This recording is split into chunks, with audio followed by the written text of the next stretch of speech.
Alright guys, today I'm making a quick video on adjusting the cone in a Resonator guitar. I don't typically play a lot of Resonator guitar, but I picked this one up recently, and ever since I bought it, it's had a little bit of a rattle to it. So I decided to take it apart today and try and figure out what was going on. And I found that the cone was not properly sized the last time it was replaced. So I'm going to show you some up-close shots of what that looks like and kind of how you correct the issue. Alright, so now that we're kind of zoomed in on the Dobro here, you can see that when I pick the cone up, when we try and place it back, it goes almost all the way, but we're catching right here. Got a little bit of a high spot. Try and move this around where you can see it, so you can see the lip here. On this side, we can't quite get it in. I can slip it in this way. You'll see we're close, but we're just a little bit too wide.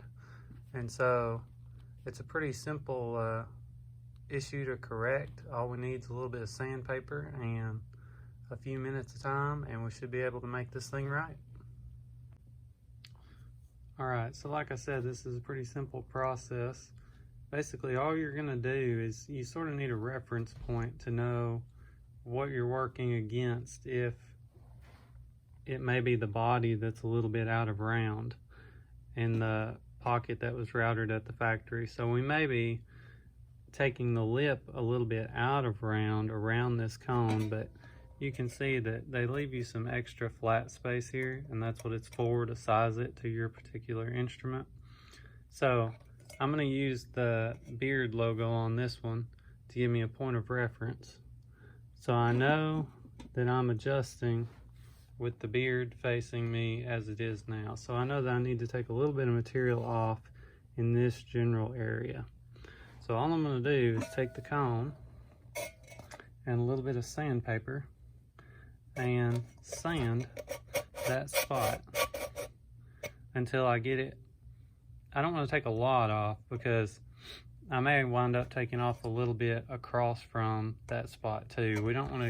We still want to have plenty of lip left all the way around when we're done. So I'm going to take this to the bench for a second and sand it, and then we'll be right back.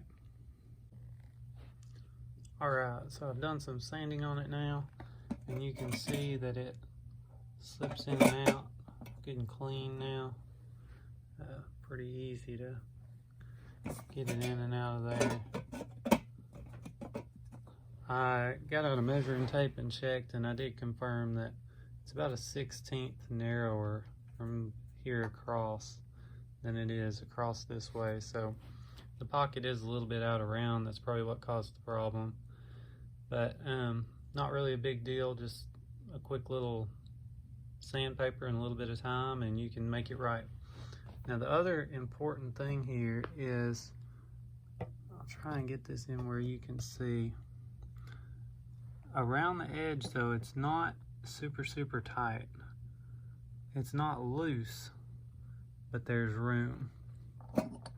And the reason for that is, if it's too tight, then when you install your spider and it presses down against the cone, it'll spread out a little bit and it'll cause the same problem. It'll just rattle again.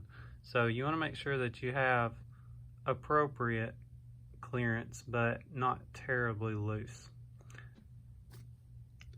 One quick note is, before you do final reassembly, since we've been sanding on this, there will be a little bit of aluminum dust that gets around the inside of the bowl there. So it's a good idea to use an air compressor or a little bit of warm water and just gently wipe that off before you reassemble it. So the next step in reassembly is going to be making sure that the spider sits getting flat on the cone. We want to make sure it's making good contact. So I've got it laying on my granite topped table saw here because it's the flattest surface I have. You could totally use a kitchen countertop or something of that nature. And you'll see right now, when I touch this leg, there's a little bit of rocking there. So I'm just gonna very gently bend these legs on the corner of the table until I get it sitting nice and flat so they all sit like this one, where when I bump it they don't wobble around like that. And then we'll be ready for reassembly. Alright, so now I've got the spider adjusted. You can tap on any of these legs and it doesn't wobble around. It's perfectly flat on the table. And the way I did that is I just held the spider with one hand, slide the finger off, or you could let the finger lay on the edge of the table. I just slid the finger that I was adjusting off the edge of the table, mashed on it a little bit, slid it back, tapped on it to check it. You have to check all the way around. And once you get it good and flat like this, you're ready for reassembly. Alright, so now all that's left to do is put it back together. I've already set the cone in. I've got the spider here.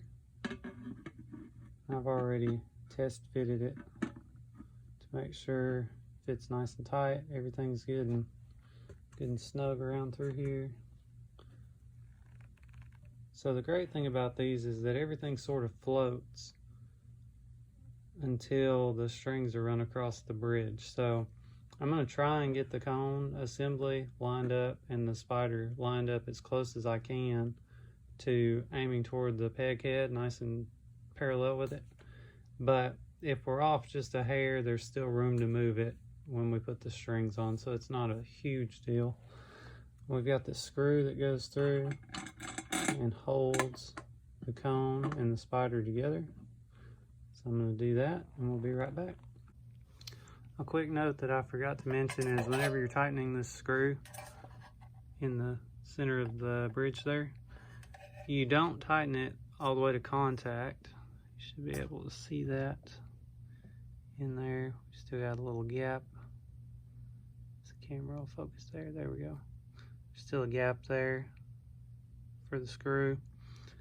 You want it to be tight enough that it doesn't rattle. So you've got the spider attached to the cone good and snug, but you don't want to over tighten it or you can do damage to the cone. So got to be a little careful with that. Now we got that assembled, we can put on the resonator cover.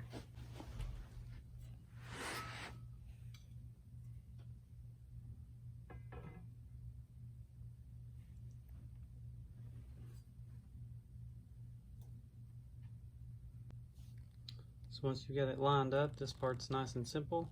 We just take these little screws and go around the cover.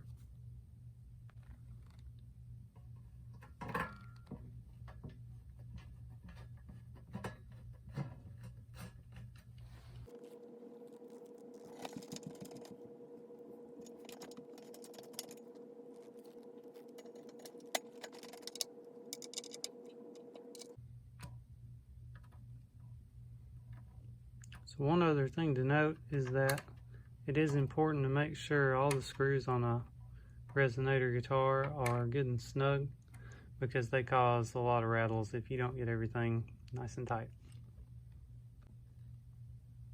So now we're ready to install the tailpiece. This is the last step, and then we'll be ready to put the strings back on and ready to play. Alright, so now we've got all the strings back on it. And now that I've got the strings on, when I was looking at the bridge, I can tell that it's off just a little bit. We're not hardly straight. You can see sort of here where we're not hardly centered. So I'm just gonna take this screwdriver and very gently adjust and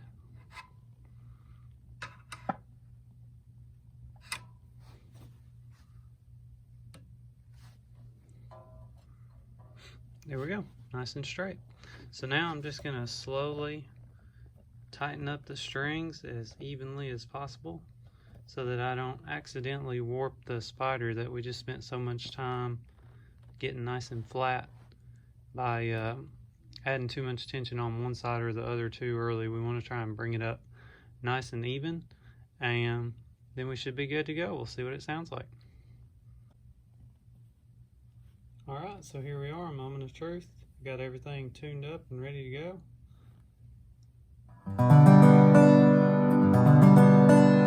Nice and clear, no rattles or buzzes.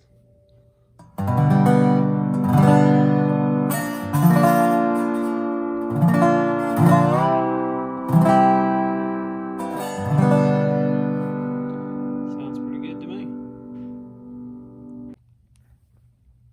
Alright, so here we go for the moment of truth. I've got everything tuned up, and I wish I would have took a video before I took it apart, but earlier whenever I would strum the strings open it just rattled horribly.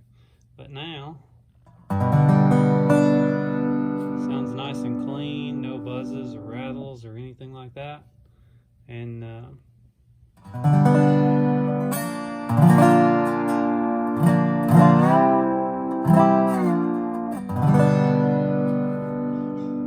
yeah, sounds good. So even though it looks like a tough job, it's really not all that difficult, and as long as you take your time and you're careful while you're doing it, everything should turn out fine. So I hope this helps somebody, and thanks for watching.